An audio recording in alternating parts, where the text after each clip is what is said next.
Welcome to JSA TV, where we're covering the latest stories, trends, and innovations with leaders in digital infrastructure. My name is Emily Scherer for JSA, and I am delighted today to be joined by Wes Swenson. He is the CEO of Novva Data Centers. Wes, thank you so much for My being here. pleasure. Now, Excited to be here. yeah, it's really exciting to talk to you today Yeah. because you all are in the middle of an incredible Western United States expansion. So I would just love to hear a little bit more about that and where you're building right now. Yeah, sounds great. Well, thanks for having me here.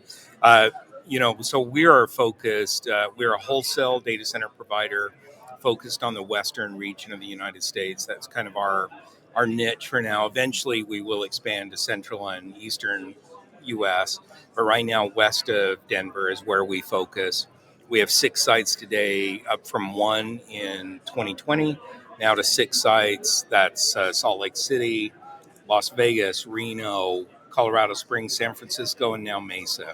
Yeah, that's amazing. Such a quick growth trajectory that you all have had. As you mentioned, you started in 2021. So now to have 6 sites, that's just Sure. amazing. Yeah. And I would love to talk a little bit more about Mesa because that is your newest facility. It just got greenlit at the end of January. And it's going to have so many forward looking features. So is there anything that you can share with us about that facility? Yeah, I'm really excited about that site. It's everything we've learned over the last 5 years, which has been a lot. But it includes atmospheric water generation, water-free data centers. I should say, what is atmospheric water generation? That's the ability to pull the humidity out of the air and convert it into water and put it back into the water system. It's amazing. But our data centers are water-free as well. They only utilize about 12,000 gallons one time for the perimeter loop, and that's it. We don't do any evaporative cooling, and that's what makes us highly specialized for the western United States because these tend to be water scarce districts.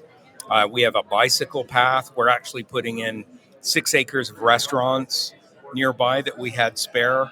Rather than just let it sit there, we decided to put in a couple of restaurants. We'll announce what those are here in a few months. We put in bicycle paths for a community around the perimeter of the data center, dark sky lighting.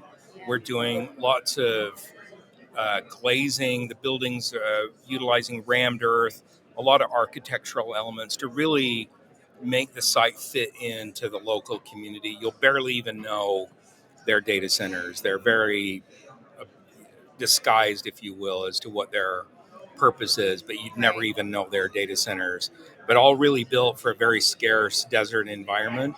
But we really have taken a lot of consideration, very, very intentional designs of if a data center could be beautiful, we'll build it. Yeah, you're always so design forward. It's great to see the mock-ups of your facilities. Thank They're you. always so modern looking, and as you said, they fit in with the local environment. So Yeah. that's amazing. And yeah, just forward looking as well. So you touched on the water-free cooling, which is something you're known for, and yeah, just a lot of really great features that you're building into those facilities. So Yeah, so we'll congratulations. continue. Yeah, we'll continue to raise the performance of that system. It is built to do direct to chip liquid cooling as well. We have a new innovation in our data centers where there are no columns in the data center halls. That seems like a minor thing, but it allows better free flow of air and design capabilities. You can move the furniture around any way you want without the impedance of columns, and that's kind of a new thing for data centers, but just we're always trying to evolve in our design. Yeah, absolutely. You're always on the cutting edge. And We that's try. why the next question I want to ask Yeah. you is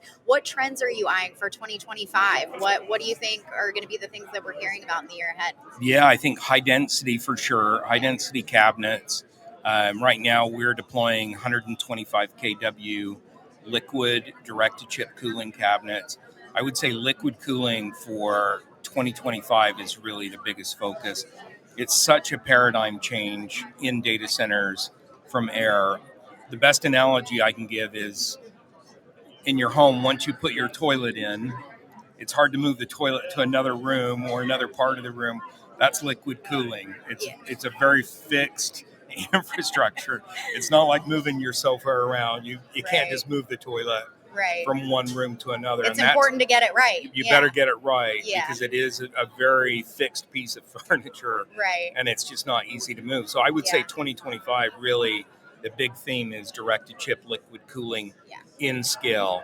This isn't a garage 1 megawatt environment. This is Well, we're putting in 144 megawatts this year of direct-to-chip liquid cooling. So it is, I would say that's the big paradigm change this year. And that's really to enable these new chips from NVIDIA, AMD, and others that require these or put off these high heat loads in order for us to cool them. And the only way to cool them is really direct-to-chip liquid cooling. Yeah, it's something everybody's looking at. For sure. Going to figure out the best ways to do it. And I That's have no right. doubt Nova's going to have a great We'll solution do our for that best. too. We'll do our best. Well, great. Well, thank you so much for being Thank here you. today. It was My great pleasure. to talk to you. Glad to be here. Thank you. And for our viewers, stay connected and happy networking. We will see you soon.